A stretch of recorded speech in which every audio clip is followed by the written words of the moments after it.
सबसे पहले तो इस मंच से चौधरी समाज की ओर से हमारी मांग है कि सबसे पहले तो देसाई समाज के जितने भी आगे वाले वो हमारी बच्ची को आज 1 घंटे के अंदर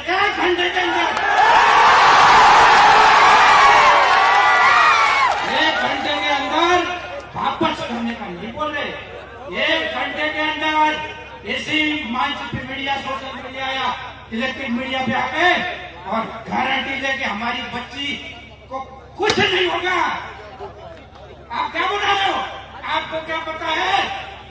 आज इतना प्रेशर बढ़ा हुआ है और वो बच्चों को, उस बच्ची को नहीं, उस बच्ची को जान का खतरा है, ये मैं बोलता हूँ। बच्ची को हम नहीं मानेंगे।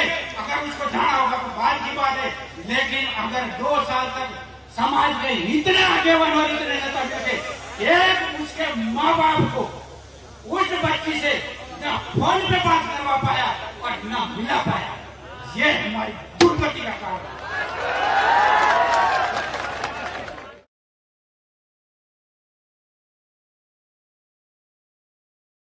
चौधरी समाज युवाओं मालधारी समाज युवाओं तो बिचारा आज कोई बोलिया नहीं शांत से, परंतु चौधरी समाज આગેવાનો નમન વંદન કરું છું। આગેવાનો વિનંતી કરતા હતા તો આગેવાનોના હાથમાંથી માઇક લઈ લે।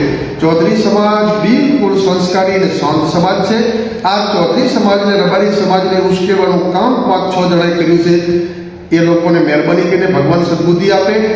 ગુજરાતની શાંતિ દોડવાનું ઈરાદાપૂર્વક જેણે આ સંમેલન બોલાવ્યું છે એ બદ ઈરાદાથી બોલાવ્યું છે। નહીતર લીડર ને સેનાપતિ એવો જે સંમેલન બોલાવે તો ક્યાંય ઉશ્કેરાટ ના થાય, પરંતુ આ લોકોએ બદ ઈરાદાથી ચૌધરી સમાજને બદનામ કરવા અમુક લોકો ચૌધરી સમાજના માત્ર 5 માણસોએ ચૌધરી સમાજને રબારી સમાજ હામ અમે કેમ આવે એનો પ્લાન કર્યો હતો। બિચારા આગેવાનો કરગરતા હતા, પડદા પાછળ આગેવાનો મઠ ભાગ્યા નહીં તો ચૌધરી સમાજના આગેવાનો ઉપર હુમલો થવાની તૈયારી હતી। યુવાનો આક્રમક હતા। એ 5 જણાએ પ્રી પ્લાનથી કાવતરું કર્યું છે, પરંતુ હું જવાબદારી આપું છું કે ચૌધરી સમાજના આગેવાનો રબારી સમાજ ખૂબ સમજુ છે ક્યારે ચૌધરી સમાજ ને રબારી સમાજ અલગ થવાનો નથી। એ 5-6 માણસોના બદ ઇરાદાઓ બહાર આવી જવાના છે। કોઈએ ડરવાની ચિંતા કરવાની જરૂર નથી। બંને સમાજો ભાઈચારાથી રહેવાનું છે।